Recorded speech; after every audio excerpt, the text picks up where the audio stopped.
get a live wallpaper on your Windows, you want to go to your browser, and from your browser you want to search Lively Wallpaper. Then you have two options. You can install it from Microsoft Store, or you can install it straight from the website. To install it in the Microsoft Store, you just search in the Microsoft Store.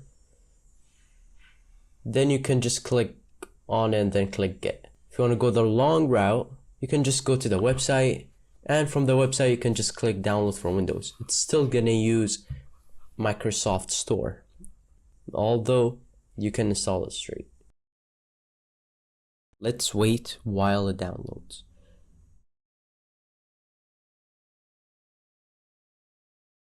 After it downloads, you have the option to choose multiple existing live wallpapers. For example, the rain wallpaper. As you see, it changed it as my background, and it's a live wallpaper. You can also create your own wallpapers.